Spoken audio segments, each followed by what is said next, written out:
Yeah, we can get probably the first half of the show up. And then the batteries again. I want to start this one off. Okay, well, this is anyway. Hi, Patreons. Hi, fresh out of wardrobe. It's a different day.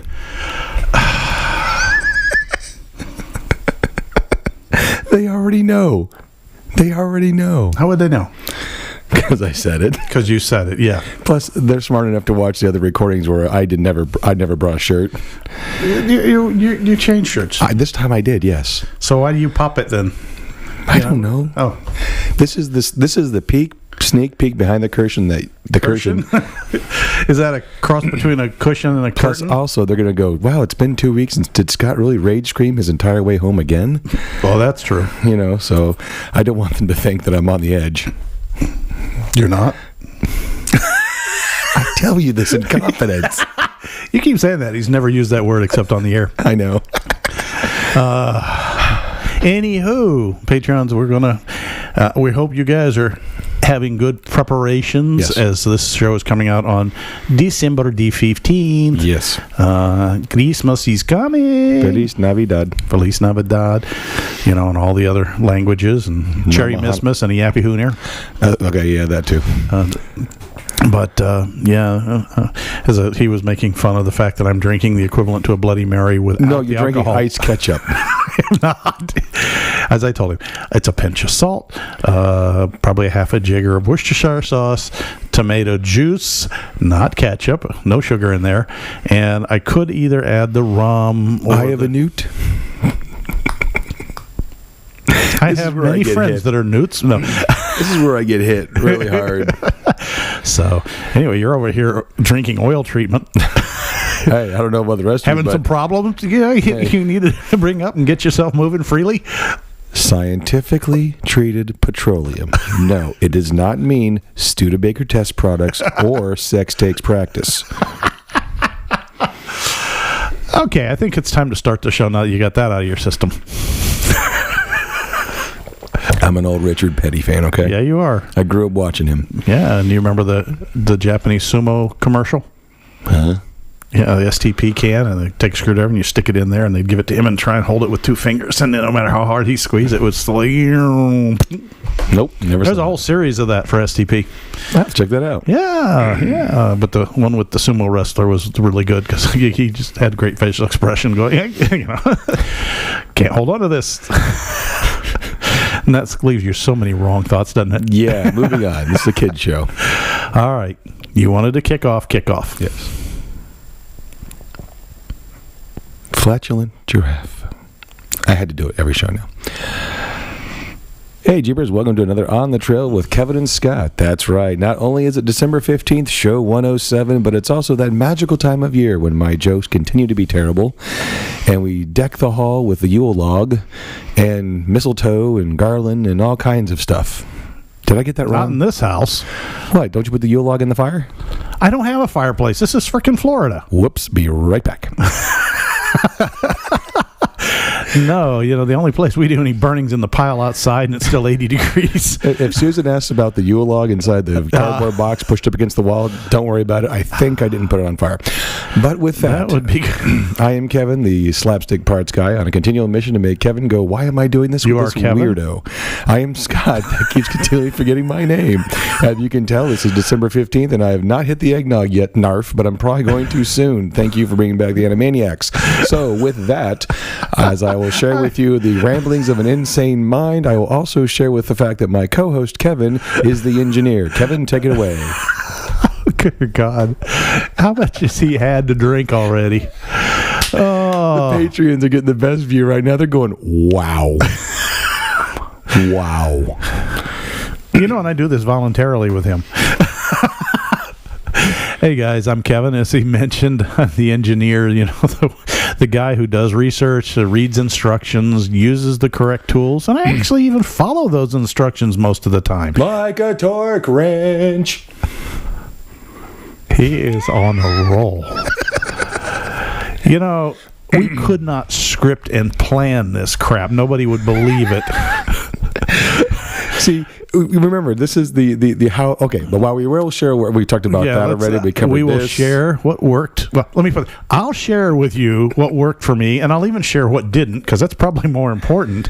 It's up to you. Please do your research. Okay, read the instructions, and then most importantly, once you've read them, follow them, please. I will be serious with that, because that is a very serious, important topic to bring up, because as much as the ramblings I do, in all honesty, let's be honest, kids, you are here for Kevin's tech, insightfulness, and the ability to problem solve and do those kind of things, because he is a craftsman, and we're going to delve into this.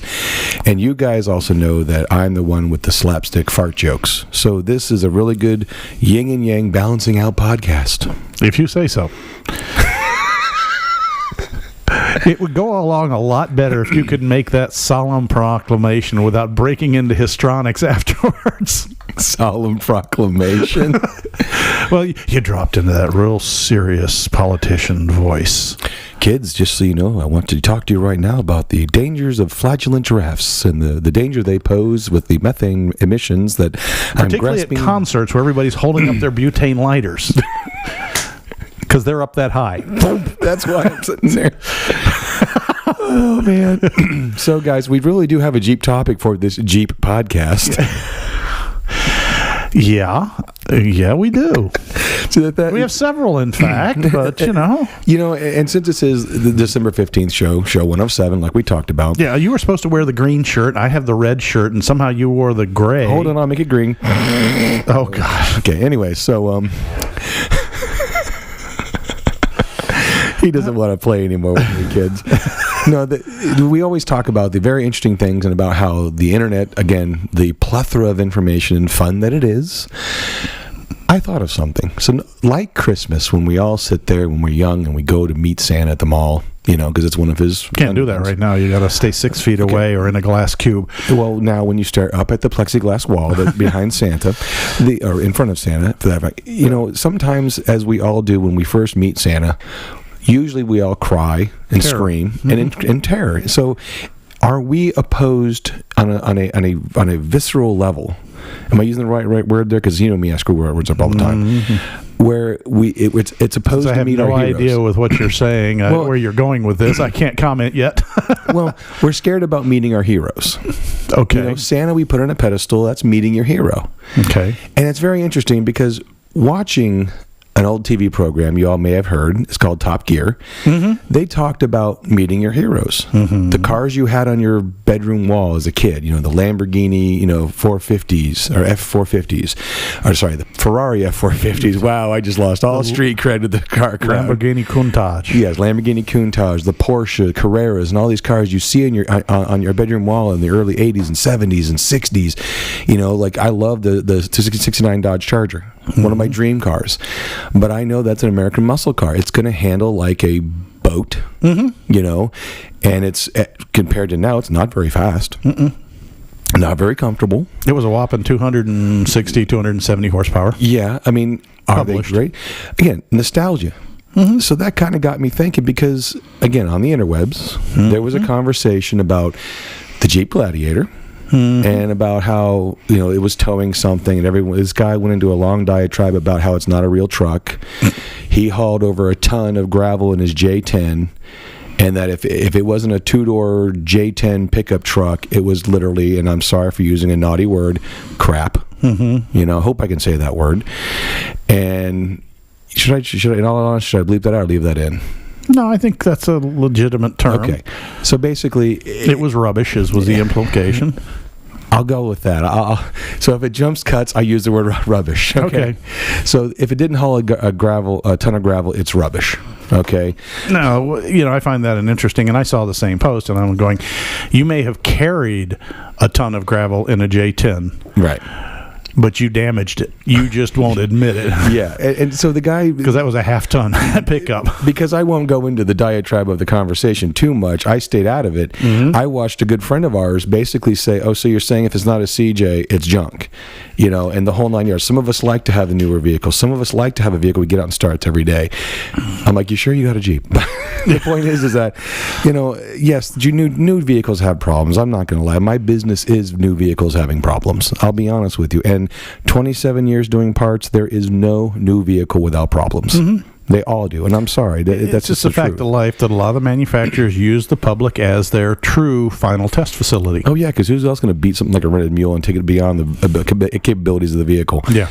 But again, back to the story at hand is that it got me thinking. You know, like I was born in '75. So I really started to really get excited about, I know, I really started to get excited in cars, 84, 85, and, okay, oh, wow, 83 Celebrity, yeah, I didn't really have the car culture like the other kids did, but I remember seeing the AMC Ramblers, the Ford Falcons. I had one of those. Oh, yeah. I grew up loving the symmetry of the passenger compartments in the middle and the hood and the trunk are the same length. I love that symmetry. So looking at all these cars I grew up with, I don't really have a whole lot of heroes to look at, except for the older cars. The General Lee. I looked at Knight Rider, all the cars, from the TVs and movie culture. So again, it kind of got me thinking. Let's look at Jeeps. I remember taking a ride in John Carl's CJ. Oh, the CJ3A, Yeah. the Willys format. I am a diehard old iron fan. I loved Dave Meyer's wagon, 65 wagon. I love that CJ one you said. Again, I'd love to buy. I would love to own one of those, but I know going in, it's not going to have Bluetooth. It's not going to have, a temperament to get in and go. It's going to have to warm up, So looking at all that, it really got me thinking. And just like the Top Gear, the end of their conversation in the show was, as great as these old cars are, they're rubbish to own. They don't handle very well. They're slow. They're smelly. They're cramped. They're hot. A lot of the new technology is far superior, and when you have a Volkswagen Golf GTI that is faster than a Ford Mustang fastback from the 70s, it got me kind of thinking of, again. Why do you think everybody, even Ian over at Big Tire Garage, he's got one of those Willys wagons. You need to go check out his YouTube. He's done a great build on that thing. It's not done yet, right? But he is transplanted a JKU frame, power plant, lift, suspension, and he's going to have all of today's amenities in a very period historic shell with some twists. He got just the shell. He didn't get the front end. Right. So he took a TJ and he chopped the TJ grill down to the width of the Willys. Nice. And narrowed it. So it's probably a 5-slot Jeep front end. It is cool looking. And I've got several friends that have done that, taking the old iron. You want the look, but they are transplanting them onto modern drivetrain and chassis. And I have one friend who's done that to an extreme on a Chevy Apache pickup, 1959. I remember you showing me pictures of that. And he basically took a General Motors Trailblazer and didn't just take the body. He took the shell of the pickup, he took the floor pan out of the Trailblazer, the dashboard out of the Trailblazer, the whole, and then transplanted, trimming and fitting and trimming, and then has mounted this awesome looking Chevy Apache, what they call a 4-headlight version rather than the 2-headlight. So it's a 4-headlight, 2 on each side with the fleet side bed, and it's a modern Trailblazer. Power windows, power door locks, stereo, Bluetooth, air conditioning. Yeah. So, but those are the kind of things. So, it gets to that thing. Where is our nostalgia come from? Is it a pipe dream of what we think it was like? I know I drove actually essentially it was used, but it was a current model CJ5. Right. Okay, one of the last ones when I was working in Washington, D.C. in the early 80s. This was an early 70s. It was still in our inventory of vehicles to drive on job sites. Right. And I loved it. I drove it all over the place, and it sounded like I was driving inside an empty oil drum. the lid would, pop and bang, and it rattled, and it, it had a hard time outracing a tortoise, with the old straight six in it with the 3-speed manual. Mm-hmm. And of course, it was a government official edition for the Civil Works is what we used to call it, the black ones. And so, it was about as stripped as it came. Those are the government that had all kinds of options. It had wipers, it had a steering wheel, it had a horn. Those are some pretty good options. Yeah, those weren't bad. Drum brakes all the way around. In that price range, like I said, wipers and steering wheel are options. Yes, and I loved driving that thing around. Took the old steel doors off. They called them the postal cab because they were a metal hard top with the metal doors. Right. Not like the modern ones. These were flat sheet metal. Yeah. Stamped out of a bolt hole. Yeah, the windows were half glass. They slid half slowered, or the front half slid to the back, one way or the other. So if you were at a toll booth, you slid the one way. If you were looking for ventilation, you slid it the other way. Exactly. Dude, vent windows. They were not the nice vent windows. No, but like, I'll cover this in a little bit. But vent windows, dude, I'm sorry, they need to bring those back. Ram air scoops is what they really were for the passenger compartment. And I'll admit it rode like crap. Bias ply winter tread tires. They weren't off-road tires. They were snow tires that we had on this thing. But you know what? I don't care what job site it was. Potomac River doing work after Air Florida did its thing off the 14th Street Bridge, and we were rebuilding parts of, let's see, what do they call it now? Reagan National Airport. Back then it was just National Airport. And we'd be down in the salt marsh ends in this thing, and it would chew its way in, To me, it was the abilities.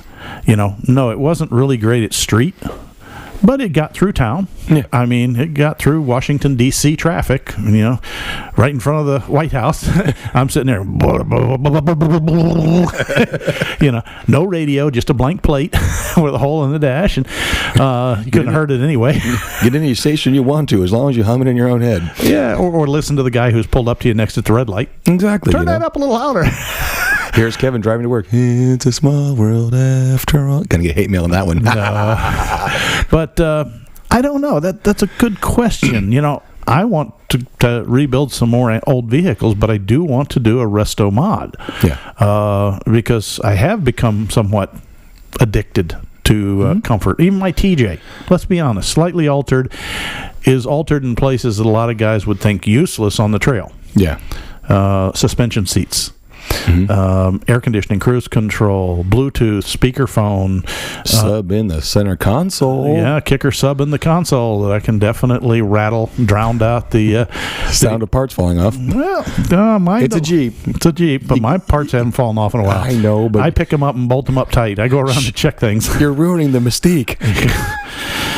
I'm not saying I'm not underneath it fixing something every other week. That's kind of the thing about being retired. One of the guys at work he actually made a handmade sign taped to my bumper. I didn't find it until I got to work. I got home. You know what it said? Honk if parts fall off. I wonder why people are honking at me. Just trying to be funny. I'm like, why is everybody honking at me? You're the kind of guy. I didn't cut you off. I think I could slip underneath and put a zip tie on your drive shaft. I check before I leave. Because usually I have to check for leaks, Oh, that's true. Let me check the fluids. Yep, all of each one good. But no, I don't know. That's a good question. There's a nostalgia to Jeep. There's a mystique. The picture of the supply. Actually, it wasn't the sergeant's. It was a supply private. In his quarter-ton, utility vehicle with a 4-cylinder motor, running stuff to the front lines. Yes, literally dodging incoming rounds and shells to drop off food, to drop off weapons, to drop off ammunition. And some of those guys got a lot closer than you'd think. Now, most of them never got right up on the combat lines, but they kind of moved around a lot, those front lines. Yeah, and you could be driving down a road thinking you got another, okay, I got another mile and a half before I get in the danger zone. The next thing you know, a guy with a German swastika on his helmet pops up out of the hedgerow. Yeah, with a maul. And starts popping rounds at you, and then you find out just how fast that little 4-banger can go. Well, and that's one of the things I want to chat about because, again, we talk about the mystique, about how my Jeep won a war, your Honda cuts my grass, but the point is that when I look at when I see see a lot of the But comments. your Mitsubishi shot a lot of holes in our stuff. Yeah, too.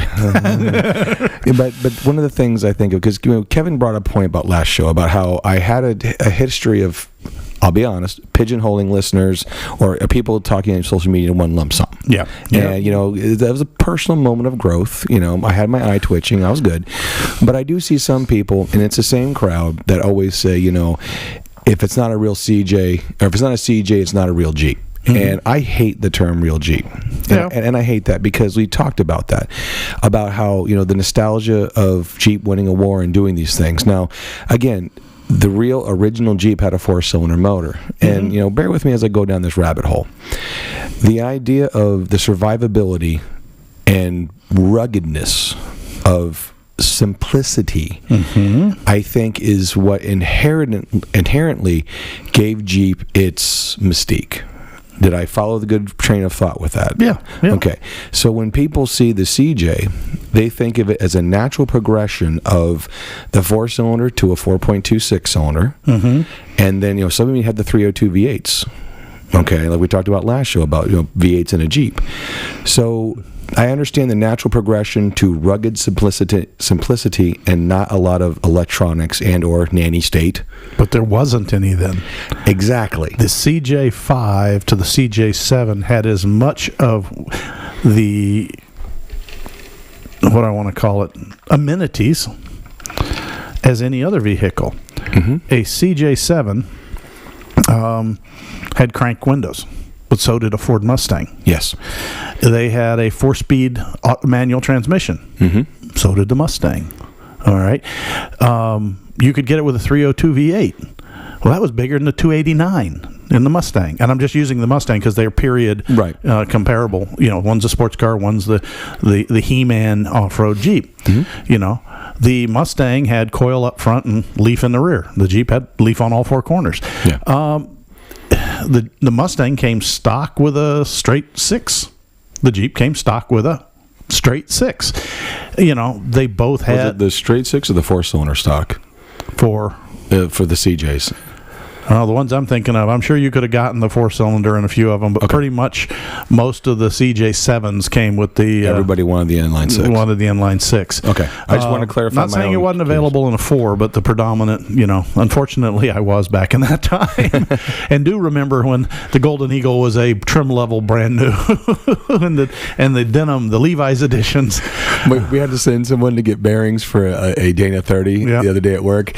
And my boss goes, just going down to AMC Jeep Eagle. We'll get. And I said, whoa, pump the brakes there. Do you want me to see if they have jobber pricing too while we're at it? And he turned around and goes, oh, you're right. I said, yeah, man, AMC Jeep Eagle hasn't been a thing for a while. Well, see, I can remember when Jeep was before it was AMC Jeep. Eagle wasn't even in existence. Dude, I remember my 88 Comanche, GM keys, Ford ignition. That's what my dad goes, it's almost a car, AMC. That was a parts bin vehicle, it was. But anyway, there's a mystique to it, and there always has been. It's, it is the ruggedness, and I think more than anything, even more than the ruggedness, it's the individualism. Yeah. You and all the other Jeepers are bucking the crowd. You're not worried about a scratch here and there. And even if you never go any further, and at that time it would be the softball field, not the soccer field, you had that aura like you could be up there in the Rocky Mountains, with a backpack and, go places that you could leave the Jeep unlocked and nobody'd even find it, much less break into it, And there was that sense of, like I said, individualism, freedom, ruggedness. And then, of course, even way back then, there was that little thing about Jeeps that just nothing else has come to that level. Yeah. And that is make it your own. Right. Sometimes I think a Jeep really should come in a box without wheels, without tires, and without suspension, and you have to check off and order what you want and finish it yourself. And it would be much simpler build and buy. Well, one of the things that I think is funny, because I'm fascinated by this Facebook page. I won't mention it, but it talks about how, you think you're a big car and tough guy. Yeah, your owner's manual that you haven't read in your glove box. Back when your grandpa bought his 60 or 72 car, the owner's manual told you how to adjust the valve lash. Mm-hmm. So it's like, and that's what I'm thinking about. Back then, the idea, and I actually truly believe this, is that things were built to last. Because the idea is that if you built it to last, I'm sure there was some planned obsolescence. But it was still of a new concept, because we were growing still. Yeah. Post-Vietnam markets were about growth. And as far as what you're talking about, the built to last, one thing where we have improved dramatically is in rust protection. Mm-hmm. We get upset now when we see a little bit of rust, on the floor of a Jeep, or a rocker panel rust through. And I just look at people and go, "Come on, you have no idea. You have no idea." I can still remember when I was working in a garage and working as a mechanic, and got my West by God, Virginia inspection license so that I could do state inspections. And people were using metallic duct tape to patch up the carrier area of the gas tank in the old Chevrolet pickup trucks, because the gas tanks would fall out, or not pickup trucks, I'm sorry, station wagons, because they would fall out. Headlights would fall and be swinging on their power cords in cars that were only 3 years old. Yeah. Literally on some of the older build qualities, not making a joke, on quiet nights, you could hear them rust. I used to joke about that, but yeah, there was some noise. So, I don't know. And listeners, I'm going to ask you guys, get on Facebook. Tell us, why do you like Jeeps? Old or new? And which do you like, old or new, and why?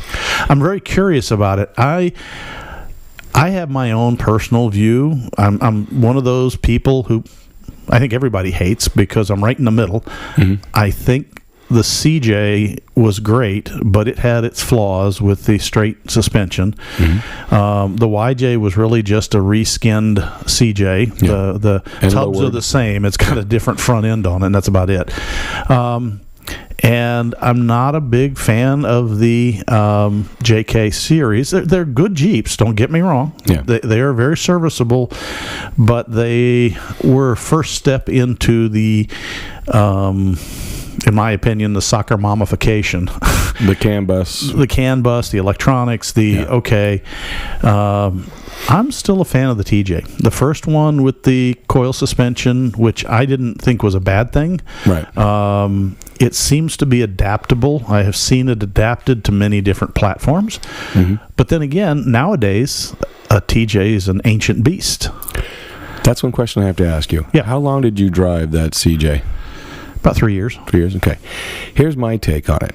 And again, I haven't. I know you've driven the old M series. Yeah, you might say so. Okay, but here's my take on it. And everyone goes, well, you don't know what you're talking about, Scott. And I've had a few people say that to me. But here's the interesting thing.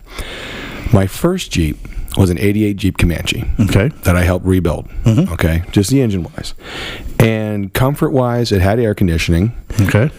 It had a lot of mechanical problems. It had the Peugeot transmission, but I loved the truck, and as a whole, I loved it. I just didn't have the money to put into it. Now, knowing now what I knew then, I would have kept it. Mm-hmm. But I sold it for what I bought it for, and I bought a YJ. Okay. Now, during the 8 years I drove that thing daily, I had both hard and soft tops, and that's why I love the vent windows, because my hard top, I had the vent windows. Okay. But I had no air conditioning. I had a 4-cylinder, rhino-lined, no carpet, how everyone says a real Jeep should be. And I know when the YJ came out, like you said, it was panned. It was, oh my God, this isn't a real Jeep, yada, yada, yada. During the time I owned the YJ, we got my wife a 4-door Rubicon, 3.8. Mm-hmm. And I drove that thing daily. Or I didn't drive it daily, but I drove it here and there. I'm like, oh my God, this is so much nicer. Mm-hmm. Because this is a nice plush ride. It's longer control arms than a TJ. I hadn't driven a TJ by then. And the air conditioning works great. The radio sounds great. This is so plush and so nice. I do remember when you guys first got that. Yeah. Your reaction was quite... I loved it. Yeah. I said, I don't care 4-door or not.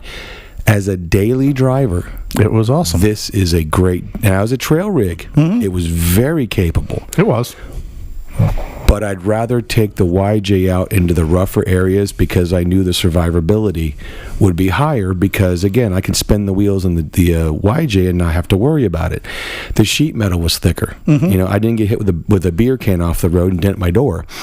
That didn't really happen, but you get my point. And then I started thinking when it came time we sold the YJ. When it came time to get another Jeep, I went backwards. I know that. I got an LJ because to me, that's the sweet spot. Now we have the Gladiator, which is a step up from the JK. The Gladiator rides so much nicer than the JK. So many more nicer conveniences, so much more power, so much more capability as far as the Gladiator goes. But the TJ, I agree with you, is a sweet spot. I have just enough creature comforts for a daily driver to enjoy and enjoy the ride, get there, and not have my kidneys beat to a Slurpee. But if I had my druthers, I would have the LJ as my daily, and I wouldn't mind an old M Series because that would be fun to take off-road in its simplistic form. So I understand the idea of that. There's the daily crowd and the soccer mummification, if you will, because those are nice, bridge the gaps. Yeah. They're good off-road in that. But for that real, stick shift and wind in your teeth, or bugs in your teeth and wind in your face experience, either a TJ or an older Jeep, I get that. But not as a daily driver. I could not drive a CJ daily. It was, for me, it was a vehicle that belonged to my employer, not mine. Right. But I absolutely enjoyed it. Now, it was about as raw as you get. It rattled, like I said, it banged, it dripped, it leaked, but it started. On cold weather, it might argue with me a little bit. Had to warm up a little. Had to warm it up to get it to start. And one time I did have to pull my personal, and I'll admit it was a little Chevy Chevette. It's the only thing I could afford as a newlywed. It was embarrassing to drive that thing. Hey, man. But at one time you had a vet. Yeah, but it was a Chevy. At one time you had a vet. But I took a trick that the old aircraft mechanics with the old radials would do, in the cold, is I would take a heater hose, and put it on the tailpipe of the Chevette and hang it under the hood of the CJ. So the heat exhaust would warm it up. It would warm it up enough that finally it would cough and sputter and come to life. And that wasn't just you. That was the Jeep. I was young at that point. And so you've seen that picture of me in I have. In the leather jacket with the rifle and the... Dude, let me tell you, you're like John Denver meets Rambo. It was kind of cool looking. But, so I'm driving through D.C. when the world was in 8 below. Well, they were also, though, we're talking about the 80s, the early 80s, late 70s, early 80s, and it was all the plastic women and guys with the the what they call it, the medallions and the chest hair, flowing. All that stuff. And here I am driving through with flannel shirts, leather jacket, bomber, an A1, what is it? Not an A1, oh God, I can't remember now. Is it an A1 bomber jacket? I don't know, but I can fit you in the bell jeans. bottoms. No, boot cut. Boot cut, yeah, boot cut. And then I got a pair Stetson. of the it was a Stetson. Absolutely, I know. And the dingo leather boots with the steel toes on them for working the job sites. Yeah. And that was my mode of dress as I'm going from job to job around D.C. And they're all out there, and they're, as we used to call it, plastic and paint, like the song says. Yep. And here I am driving through with this smoky old rattly CJ5, that the doors might even been off even in the middle of winter sometimes because it was easier to see in traffic. Yeah. And I got stopped more than once by the Metro Police. And where are your mirrors? They're right there on the door where they're supposed to be. Where are the doors? In the back seat. In the back, yeah. And you know what? The guy would look at me. He says, "Aren't you cold?" I said, "No, a little bit." But, I'm a man's man. And whatever. Okay. It's so funny you said this. My grandmother, for 3 weeks, she lost the muffler off her Impala, GM build quality. And she put the muffler in the trunk, and for 3 weeks she was driving around town. She kept getting pulled over. Ma'am, your car's way too loud. She'd pop the trunk. Yeah, I know the muffler just fell off. Okay, man, make sure you get it fixed. She shut the trunk and keep going. For 3 weeks she got away with it until the same cop got her twice. He was like, no, don't work twice. It don't work twice. I saw you 3 weeks ago. And she's like, I know. Off the Meineke she went. Yeah, got put on with about the same quality the manufacturer did. But no, I don't know. And the thing is, now that I'm on the, heading up the sixth century, sixth generation, sixth decade, for lack of a better description, right? Sixth decade. God, I'm not sure I'd be as comfortable back in that CJ5 bouncing around. Yeah. Admittedly, I was driving around town, so 50 miles an hour might be the top end. So it really wasn't a big deal. I was back down in that.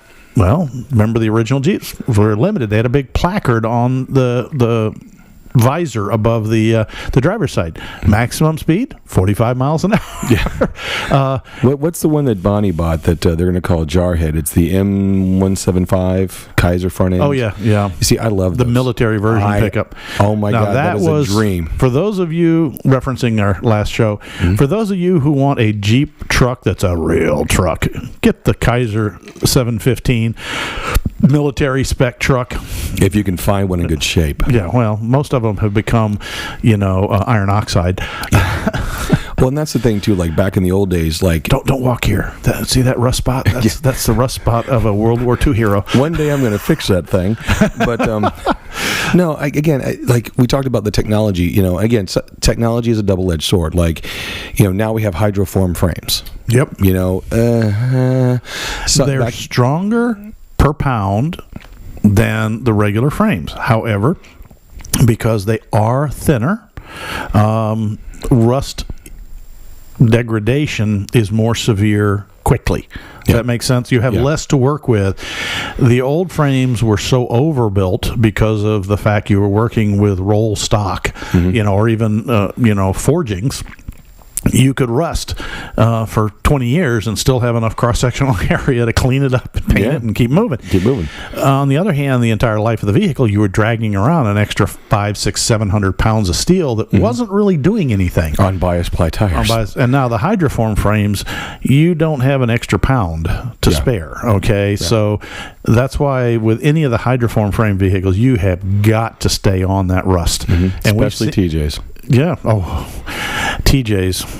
Don't get me started on the fact that who builds a frame with a hole facing the front tires, okay, where the kick up, right at the back quarter point is the tire rotation, and it's an uphill hole from the lower frame where, your 3 bolts hold your whole transfer case, transmission, and skid plate all in one package to your frame. Put it in with what are they? Nutserts. With no drain hole. So it pumps all kinds of water, salt, grit, sand, mud. I can't imagine, when I cleaned mine out, when I had to replace the nutserts, what came out was phenomenal. And just a plug, a plug for a plug, they now make body plugs for those frame members, and it's been the smartest $4.70 I've ever spent. On my bucket list, when we go to redo my lift, I want to do, you say you point the Jeep down at a steep angle, garden hose one side, garden hose the other side. Get those plugs. I actually used a smaller one of the vinyl lines you buy at Lowe's or Home Depot, and then got an adapter and put it on the hose so I could thread it down and just blow from the inside as best I could. And then use that rust protectant like you talked about, because again, LJ frames are harder and harder to come by, and everyone goes, well, I'll just get one of those kits. No, I don't want to get one of those kits. I don't want that to happen, okay? You want to stop the rust if you can. Yeah, I'm chasing all the other nitnoiding things that we'll get to here in a little bit, but again, I understand, and I really think that it's the mystique of owning one, and plus also there is a little bit of bragging rights. Oh yeah, I brought this old, like John Carl. Yeah, it was a family project. He brought that CJ back from the brink, if you will, and now he has done a lot and has done some great things and brought. Just a couple of weeks ago, he called me up. He was, who do you know that'll build a carburetor? Yep, I got the same text message, and I said, well, I'll be glad to help if you want. And he's like, well, do you think I could do it? And I'm like, John, yes, you've got more than enough skills to rebuild an old Carter one barrel. Yeah. And we talked about it for probably a half an hour, and I have yet to hear back from him. And I expect that if it went south, he was going to call me and say, okay, come pick up the basket and make it work again. John, though, has more than enough skills. Yes. To do this. It was new territory for him. And he says, well, I was reading, and there's these gauges, and then people talk about drill bits, and I said, time out. You're talking about float setting, aren't you? Yeah.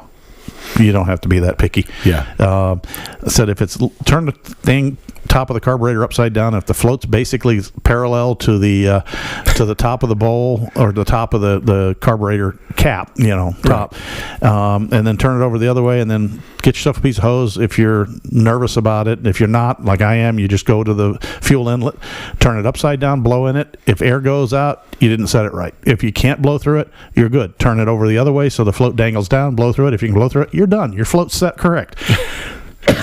Most likely it'll run fine. Well, that's the thing that, like, older vehicles are very forgiving. When my friend had his 55 Plymouth Belvedere, first off, he goes, hey, Scott, go move this. Okay. I get inside. I grab the on the steering column. The Prindle? Okay. Up, straight up. Start backing it up. He goes, darn it, I thought I'd get you. I'm like, you got 3 on the tree? 3 on the tree. He goes, darn it, I thought I'd get you. And I said, you want to know what, buddy? I saw that one thing of Hudson Hawk. I knew what to look for, buddy, because I had a clutch pedal and a thing on the stick. I'm like, all right, straight up is reverse, down is first, to forward is second, and straight down from there is third. It's actually the same pattern as if it was on the floor. It's just turned sideways and put up on the column. Exactly. With a lot more slop and linkage. And what was funny is that when U.S. Brake used to be the only game in town, okay, in Tampa, and one of the cool things we did is that we got that inline 6, that flathead inline 6 out. He bought a master rebuild kit for it.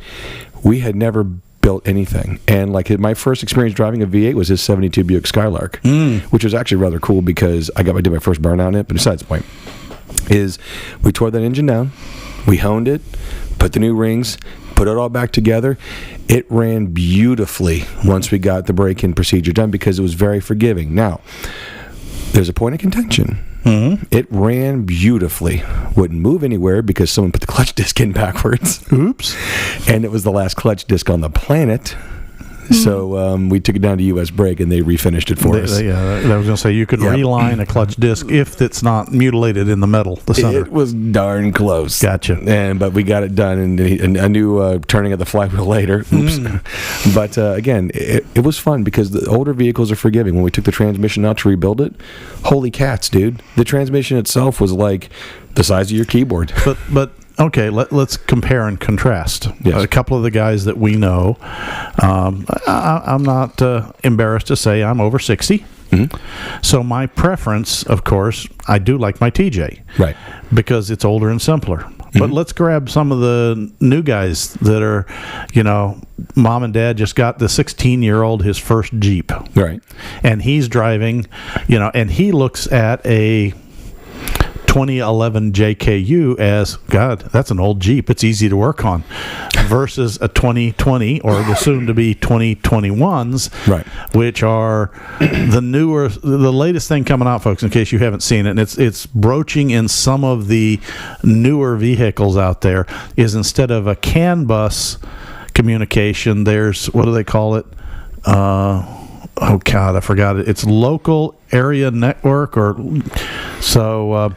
Tell you what. Yeah, we got to pause for a minute. I see a battery with no bars, not even red. We're going to pause for station identification. We'll be right back after this message. I'm going to go use the litter box real quickly. Let's try this again. Yeah. Okay. Are you tired of the same old podcast? Thank you. Are you tired of the same old podcast content? Are you tired of the same old from a wacky doodle parts guy? Well, try the new shows, fresh and direct from onthetrailpodcast.com. That's right. Not only can you find our old content where Scott was blabbering, you can also find our new content like this show.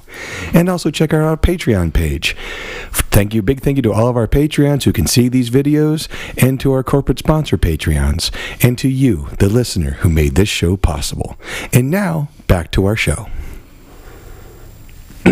Wow, man, that was weird. Like, so all of a sudden I channeled my inner announcer voice. You think it was weird from your point of view.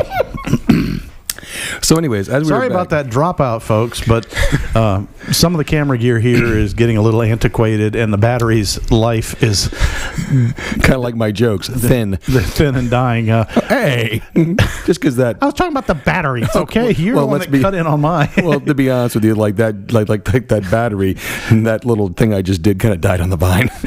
But I did break down and order AC power packs for the GoPros, and we'll be trying it hopefully by the next podcast. Mm-hmm. They'll be here, where we should be on AC power and not have to stop for anything other than Scott running to the litter box. I had to go. This STP is going right through me.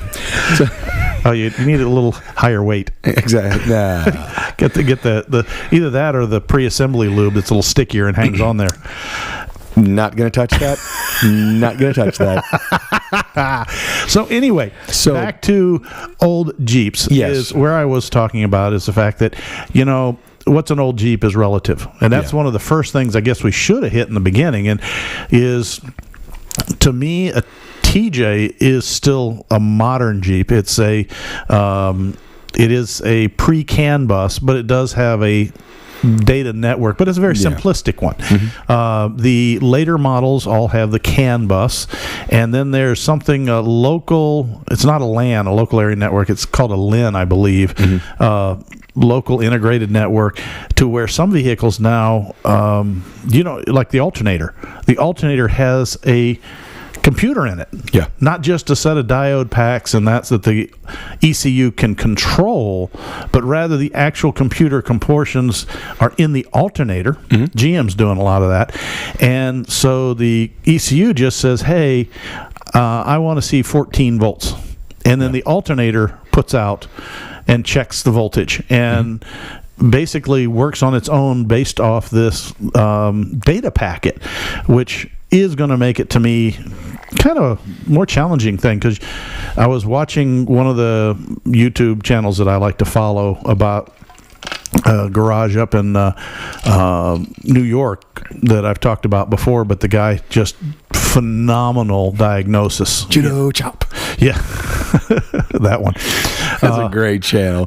He's an awesome mechanic. He's very what I want to call it. He doesn't brag about it. He doesn't make a big deal. He just says he's just a regular old mechanic Joe. But you listen to this guy go through particularly the electrical, but he does all of it, and he shows you where he's using the service manual diagrams, and he shows you that, and he shows you his equipment. And sometimes he's using some pretty up-spec equipment, but most of the time it boils down to just understanding it. So where I'm going with that is, the newer vehicles are getting more tech heavy. Tech heavy. That's a great way to put it. Yeah. And so here he was servicing an alternator in a vehicle that was producing power, but it wasn't talking to the ECU. So it was getting a check engine light and a check alternator light and an error code, but it was still charging the battery. But that means the alternator was in limp mode, And I kind of go, really? We got to. The alternator's working. It's producing, I remember when, as long as the alternator produced, 14 volts, we were good. Yeah. But no, we've got to regulate things to the nth degree. And the only inherent concern I have with those newer vehicles that way is, how does that affect the off-road reliability?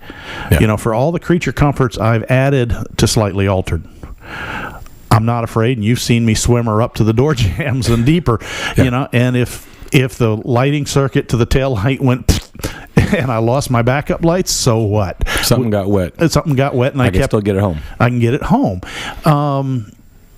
There's my concern, and that's why I go with I still enjoy the TJ because it's got enough intelligence to be comfortable, but it's got enough simplicity to still be highly reliable. Yeah. Almost everything in the TJ has a very effective limp home mode. Right.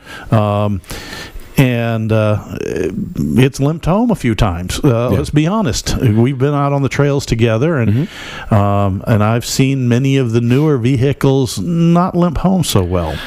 And that's my counter. But that's just me. And that's my counterpoint, because, like, I remember when I was young in my parts career, General Motors had a real hard push to the 48-volt system.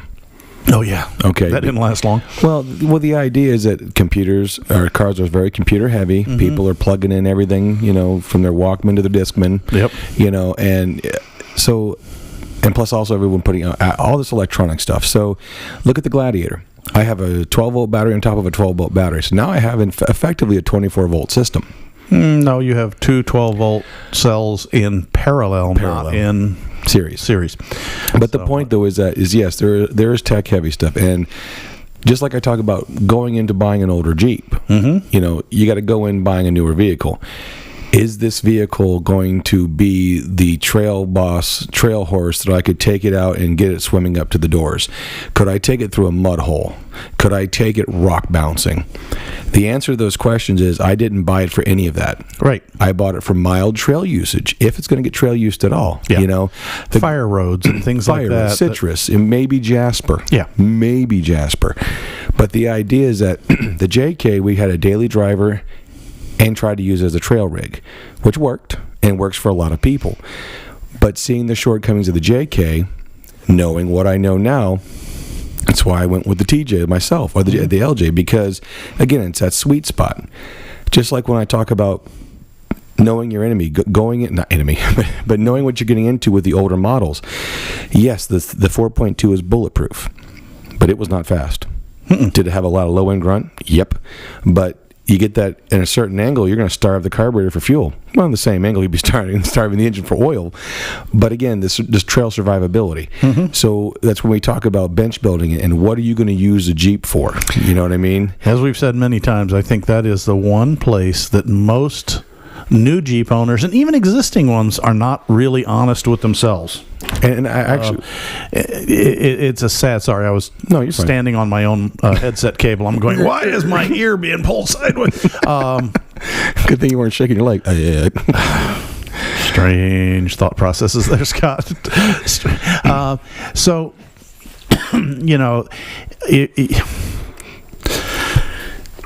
sorry, swallowed wrong. No, it's not Rona. Yeah.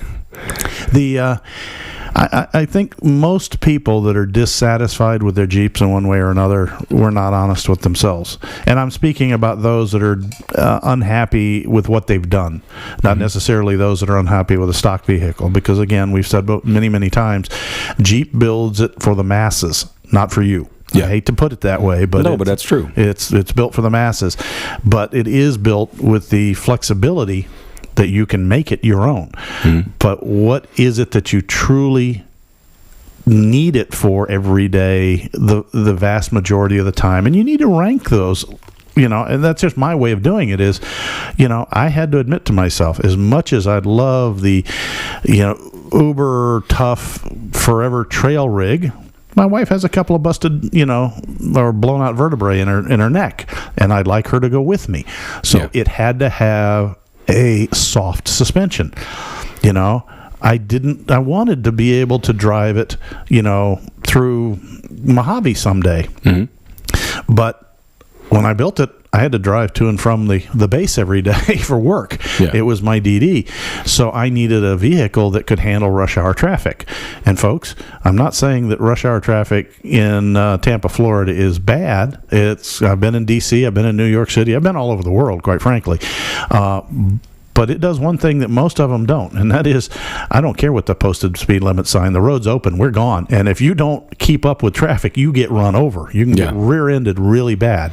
And it's kind of weird. And, of course, in a Jeep, you just learn to live in the right lane, but you still get people coming up behind you, at very high figures, and so I wanted something that could keep up with traffic and handle freeway running appropriately and not be, this loose goose, all over the roads. So I had to kind of rank my priorities and realizing that, okay, I might have to give up on 35s and 6.5 inch lift to be able to commute every day effectively. But I didn't have to give it up on all lifts. So I chose a 4.5 inch extreme articulation 33s, which kept my height down to where the Jeep handles very well, but I have the same tire footprint as 35s.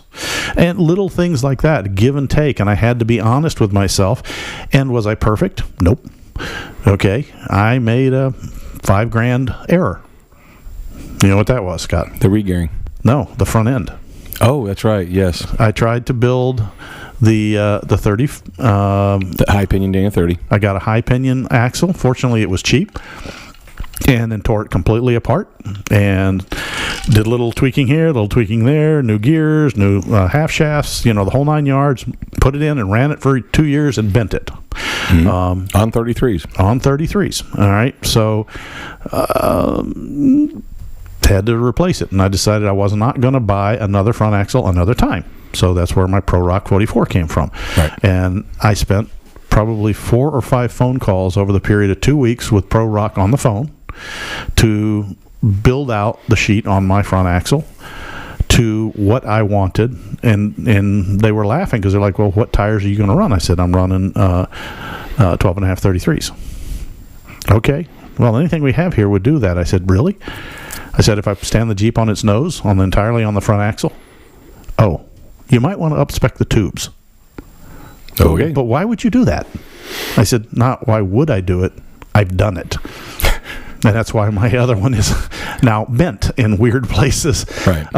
So, look back at your experiences. Where have you wheeled? Where do you really drive the Jeep?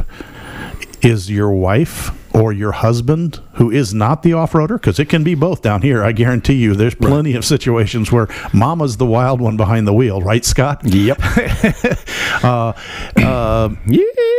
Yeah, we could have saved a whole huge issue if we just changed your induction on your JKU beforehand. Well, I do want to, this is a great segue. Yeah. And this actually is a really good segue. But before we segue into it, I do want to bring this up, is that I'm not trying to dissuade people from old iron. No. I love old iron. Just be honest with yourself. And one of the things I thought was really cool, and I see this all the time, is people go, well, my CJ, outperforms anybody's JK all day long. Okay, you mean your V8 powered CJ on Dana 60 axles out of a Ford 1-ton truck?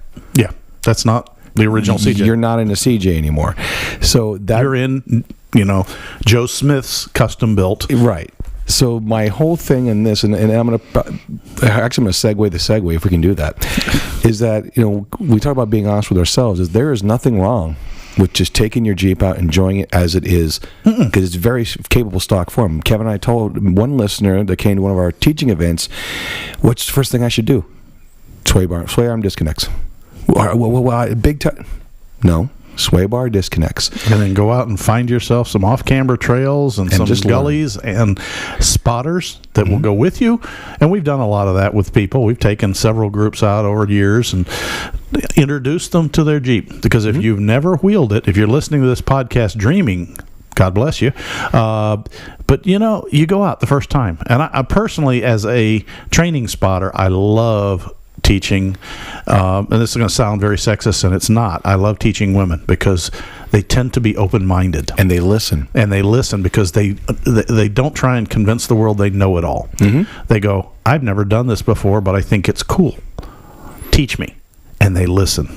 And I have done it with, and the results when they come off of some of our trails, having lifted a tire for the first time.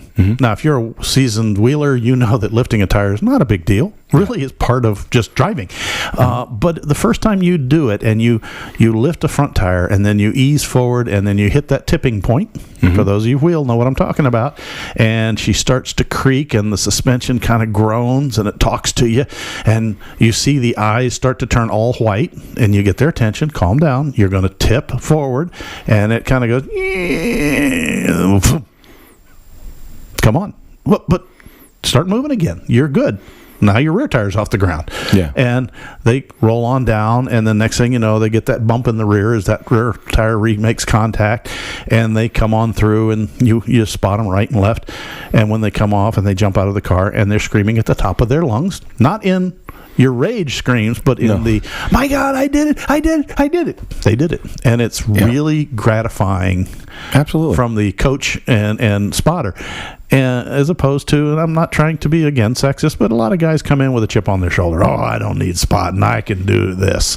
And they're the ones with speed. Oh, that's the guy that we had to winch out of the pole pit, who spun a pole, literally spun a wooden power pole laid out loose, spun it up into his rear wheel cavity and got it wedged, pushing his suspension down between the frame and the suspension. Yeah. And we had to winch the pole out of his suspension and then winch him out of the hole. Yeah. And this was after his wife had gone through it, being spotted through about a half an hour before. Didn't have an issue. Didn't spin a wheel, had just gently brought the Jeep through. And again, I'm going to speak my opinion, and this is strictly Kevin's opinion. Mm-hmm. The whole focus of a Jeep is getting to someplace. Yes. Not breaking it to see how bad beeped you are. Think about the south end of a northbound mule.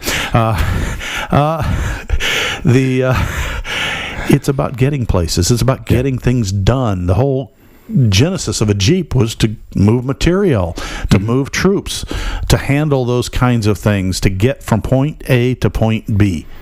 Mm-hmm.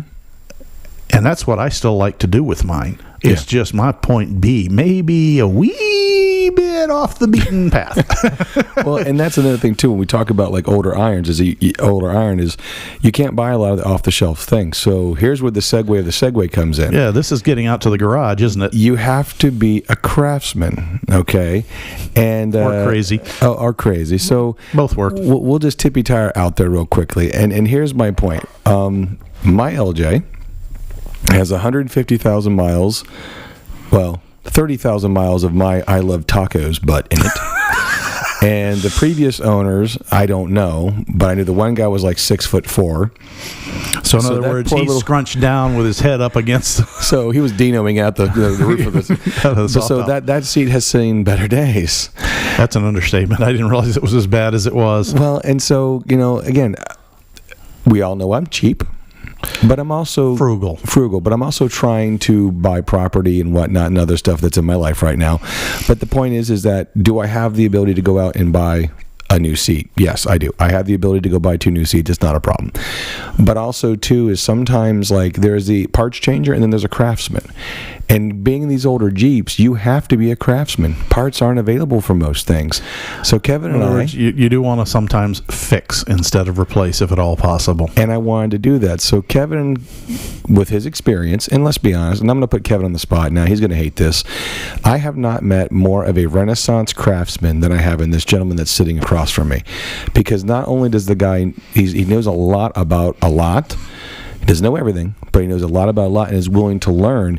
He's also done an incredible amount of hands-on experience. So when he said, well, let's just take a quick look under your seat. Let's see what's actually broken, because literally I was sitting in my Jeep staring at the steering wheel Jeep.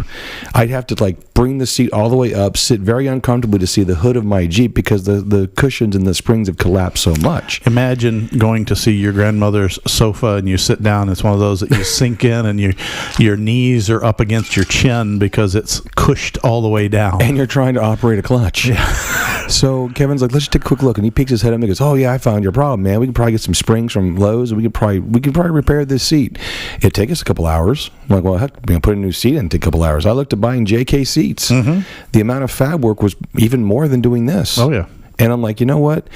What am I out? $20 in parts? I think the total bill was 27, but you can take two of them back. Yeah. So yeah, about $25 in parts. And another $10 for lunch. But we pulled the seat. Thank you, by the way. Oh, no problem. We pulled the seat out, and of course, doing the biopsy. Yep, we found 45 cents in change, a quarter and 2 dimes. Yeah, we what we did, folks, is the Jeep TJ seats, and they vary from model to model in the different Jeeps, but this one is a steel frame. It has just six coil springs, about 8x8 lattice work. Yeah, no, the springs are probably about 1.5 inches long with some longer tails. And then there's this lattice work in the middle of high-strength wire, just twisted together. And there's a nylon tube over some of the wires, some of what I call the running wires from front to back. And his middle running wire was gone, and the nylon tube was pretty well broken up. His springs were shot, to say the least. The foam was there in spirit more than in fact. So what we did is, I'll admit, this is a little bit of the barnyard fixing. Yes. The other thing is, so we pulled the seat apart. We took the seat out. We took the back off. We stripped the fabric off. For those that don't know it, but the TJ seats and almost all vehicle seats are either put on with hog rings or which are little split rings that you squeeze closed, and or little plastic channels that snap over things. And I'll put pics on the Instagram page. So some of them were a little more challenging to get to than others, particularly since one side of his seat frame had been bent, that had pinched that, and we actually had to bend it back to get the channels out. And we were able to take the foam and seat off. The seat fabric is also attached to the foam. We didn't get into that, but that's hog ring down with a little wire into the seat itself. The foam has a wire embedded in it as well that creates that pull down in the middle where your inner fabric is versus the outer rim of fabric that's considered the bolster area. Not that any TJ seat has a real bolster in it. Especially mine, not anymore. Oh, no. But there's a little, like you said, what was it, about a 8x10 grid, and the grid was falling apart. When we got it apart and saw the frame, lo and behold, the holes where the springs had been in had rusted and worn and were significantly larger. So what we did very simply was I brought out the welder and started welding up the holes, and they were a little bit of a challenge because the metal had worn so thin that it was burning rather than welding. I had to turn my MIG down so low and go bzz, cigarette lighter, let it cool down, bzz, let it cool down, bzz, and I was able to build it back, and a little bit of quick work with a flappy disc on a grinder. We profiled it back and then reamed the holes out with a step bit just so that they would now round and proper again. So we restored that frame, is what he's trying to say, as well as removing the bends from previous drivers. Perhaps the accident where the guy drove in the back may have caused a little bit of a bend. Could we have gotten another seat? Probably. Would it have been expensive? It'd been a heck of a lot more than $27.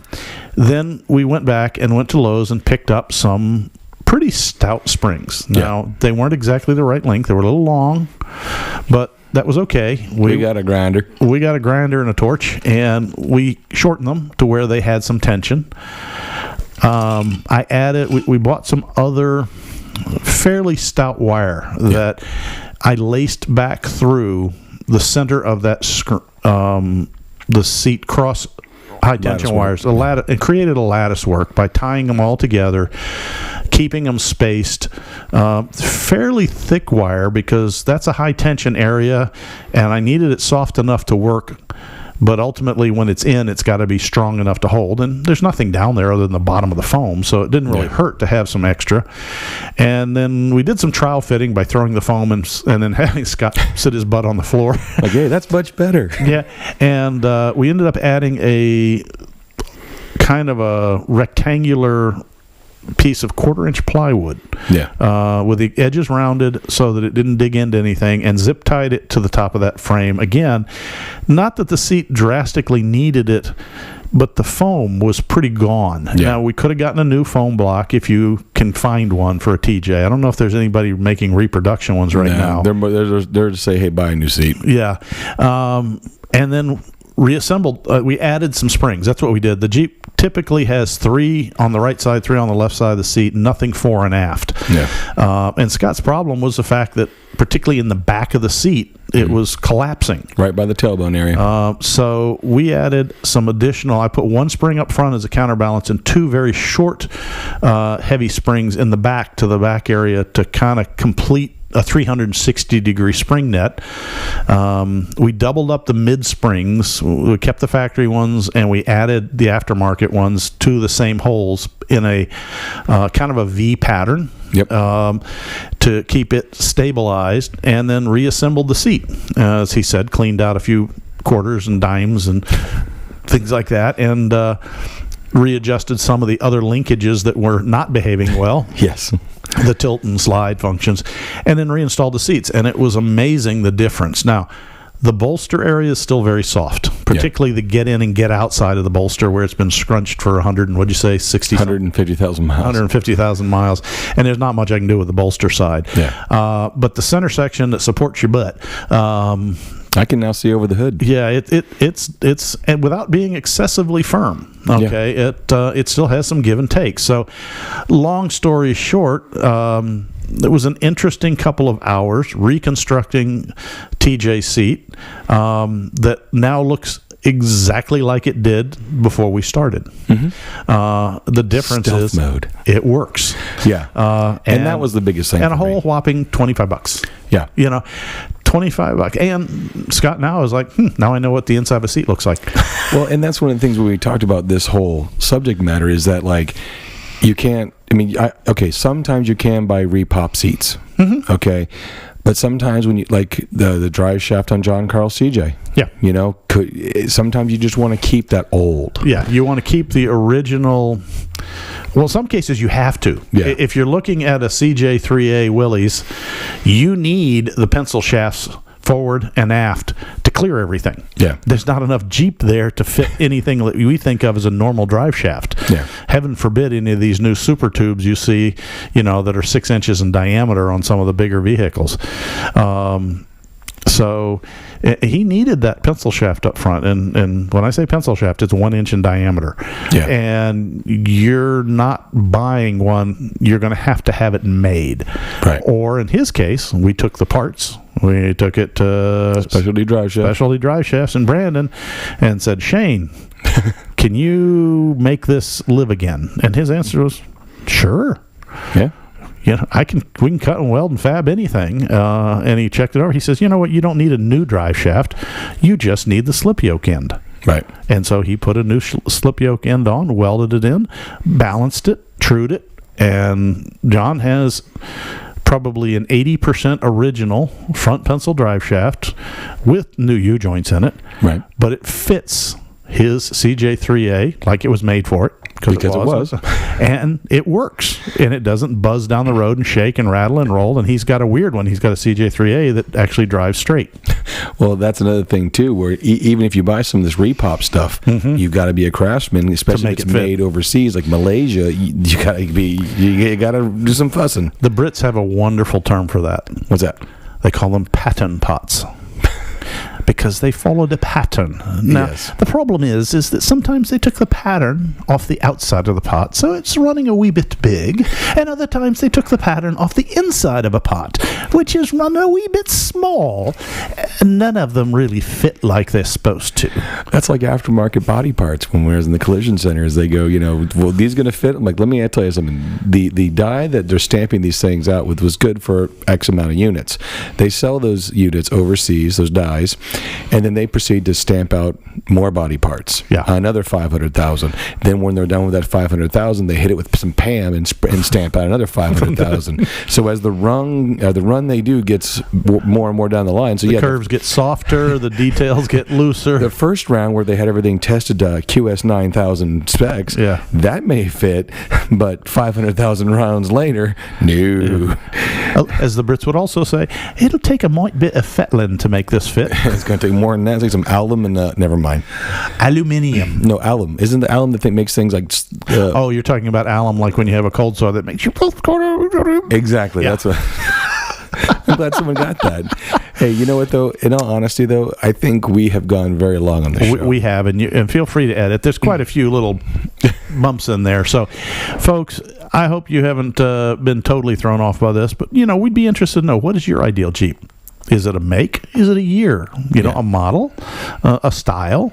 Or is it a concept? We're okay with all that. We've told you what ours are, and for certain situations, it's a different Jeep. In your case, it's two different Jeeps. Yeah. In mine, well, it's a Jeep and a few other vehicles bouncing around here. Yeah. My dream garage would have the CJ, like John Carl's, a Willys wagon. Okay. My LJ, Yep. the Gladiator, and a TJ truck conversion. Yeah. Flatbed. Well, and as weird as it sounds, my TJ'd still be there. Yeah. I might do the TJ pickup conversion yet, but it might be on that TJ, on slightly altered, because it'll be slightly altered a bit more. And then it might be a few non-Jeep items, and a couple of resto mods in other realms that are hiding around in the closet and the books. Because I do love my two-seat sports cars, and I don't have mine anymore. And I miss the ability to, change lanes under the belly of a semi-truck. Okay, not literally, not literally, folks. But he just watched National Lampoon's Christmas Vacation. No, that's why he got the. No, I used to have a British Racing Edition MX-5 that was unbelievable. People are like, that's a chick car. I'm like, okay, fine. They're like, what do you mean? Get in, sit down, buckle up, hold on, shut up. 174 horse in 1,900 pounds, 2,000 with a heavy passenger in it. Yeah. With 50-50 weight balance and grippy tires, was unreal. It was fun. It was. You had zoom. Oh, I had zoom, serious zoom. There are some certain, you know how Han Solo made the parsec run in 12 parsecs. Yes. I made the Kessel run in 12. The Kessel run in 12 parsecs. Yes. I just lost my street cred. And I happened to make the Miami run in under 4 hours. Yeah, with louder police escort. So literally under the radar. Moving on because they statue. Well, that's the whole thing about sitting that low is you kind of under, when you go past the your speed is signs and it stays 0 or blank because it can't read you. I don't know if you're going to get a speeding ticket or a citation for flying too low. Just reminds me of the old video game where it was called Road Rash, where you're racing over there, and they would cut scenes to when you got caught, the state trooper walking up to you. And I remember one in particular. It gets out, usually when you're driving the Italian sports cars, they go, "I do believe I got myself my first UFO." And on that note, I think we're going to go back to the Jeep world where it's 0 to 60 eventually. Especially in a YJ 4-cylinder. Downhill with a tailwind. Yeah, really.